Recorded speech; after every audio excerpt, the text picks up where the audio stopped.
ಬೆಂಗಳೂರಿನ ಪ್ರಮುಖ IT corridor ಆಗಿರುವ ಹೊರವರ್ತುಲ ರಸ್ತೆಯ ದಟ್ಟಣೆ ಸಮಸ್ಯೆಗೆ ಇತಿಶ್ರೀ ಹಾಡಲು ಸಚಿವ ಕೃಷ್ಣ ಬೈರೇಗೌಡ ಸಭೆ ನಡೆಸಿದ್ದಾರೆ. 450 ಕೋಟಿ ರೂಪಾಯಿ ವೆಚ್ಚದಲ್ಲಿ ಹೊರವರ್ತುಲ ರಸ್ತೆ ವ್ಯಾಪ್ತಿಯಲ್ಲಿರುವ ಪ್ರಮುಖ ಜಂಕ್ಷನ್ಗಳು, ಸರ್ವಿಸ್ ರಸ್ತೆಗಳು, ಪಾದಚಾರಿ ಮಾರ್ಗಗಳು, ಮೆಟ್ರೋ ಕಾಮಗಾರಿ, ಮಳೆನೀರು ಚರಂಡಿ, ಸಾರ್ವಜನಿಕ ಸಾರಿಗೆ ಸಂಪರ್ಕ, ವಾಹನ ನಿಲುಗಡೆ ವ್ಯವಸ್ಥೆ ಹಾಗೂ ನಾಗರಿಕರ ಸುರಕ್ಷತೆ ಒಳಗೊಂಡ ಹಲವು ವಿಷಯಗಳ ಕುರಿತು ಸುದೀರ್ಘವಾಗಿ ಚರ್ಚಿಸಿದ್ದಾರೆ.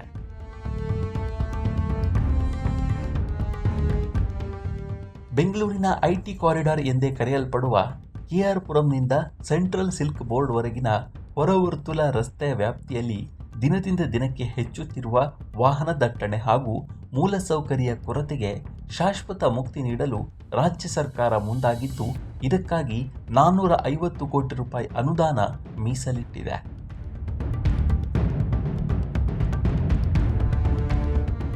ಕಾಡುಬೀಸನಹಳ್ಳಿಯ ಹೊರವರ್ತುಲ ರಸ್ತೆ ಕಂಪನಿಗಳ ಸಂಘ, ಐಟಿ ಪಾರ್ಕ್ ಮಾಲೀಕರು ಮತ್ತು ಹಿರಿಯ ಅಧಿಕಾರಿಗಳೊಂದಿಗೆ ಮಹತ್ವದ ಸಮಾಲೋಚನಾ ಸಭೆ ನಡೆಸಿದ ಬೆಂಗಳೂರು ಅಭಿವೃದ್ಧಿ ಸಚಿವ ಕೃಷ್ಣ ಬೈರೇಗೌಡ ಹೊರವರ್ತುಲ ರಸ್ತೆ ಮರು ಅಭಿವೃದ್ಧಿಗೆ 450 ಕೋಟಿ ರೂಪಾಯಿ ಅನುದಾನ ಮೀಸಲಿಟ್ಟಿರುವುದಾಗಿ ಘೋಷಿಸಿದ್ದಾರೆ.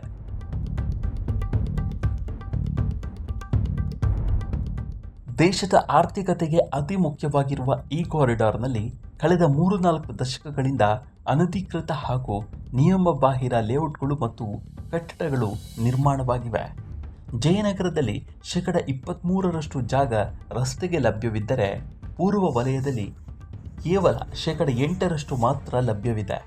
ಅನಧಿಕೃತ ಕಟ್ಟಡಗಳಿಂದ ಪಾರ್ಕಿಂಗ್ ವ್ಯವಸ್ಥೆ ಇಲ್ಲದೆ ವಾಹನಗಳು ರಸ್ತೆಯ ಮೇಲೆ ನಿಲ್ಲುತ್ತಿರುವುದು ದಟ್ಟಣೆಗೆ ಮುಖ್ಯ ಕಾರಣವಾಗಿದೆ.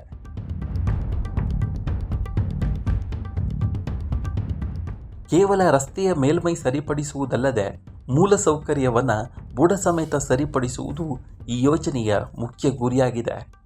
ಸದ್ಯ ರಾಜ್ಯ ಸರ್ಕಾರ 450 ಕೋಟಿ ರೂಪಾಯಿ ನೀಡಿದ್ದು, ಅಗತ್ಯವಿದ್ದರೆ ಹೆಚ್ಚುವರಿ ಅನುದಾನ ನೀಡಲು ಸರ್ಕಾರ ಸಿದ್ಧವಿದೆ ಅಂತ ಸಚಿವ ಕೃಷ್ಣ ಬೈರೇಗೌಡ ಭರವಸೆಯನ್ನು ನೀಡಿದ್ದಾರೆ.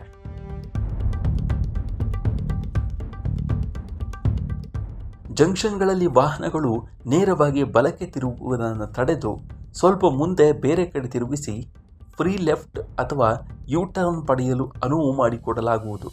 ಪ್ರತಿ ಜಂಕ್ಷನ್ನ ವಿನ್ಯಾಸ ಭಿನ್ನವಾಗಿದ್ದು, ವ್ಯವಸ್ಥೆ ಕಾಯಂ ಜಾರಿ ಮೊದಲು 3 ತಿಂಗಳ ಕಾಲ ಆರ್ಸಿಸಿ ಬ್ಯಾರಿಕೇಡ್ಗಳನ್ನು ಬಳಸಿ ಪ್ರಾಯೋಗಿಕವಾಗಿ ಪರಿಶೀಲಿಸಲಾಗುವುದು.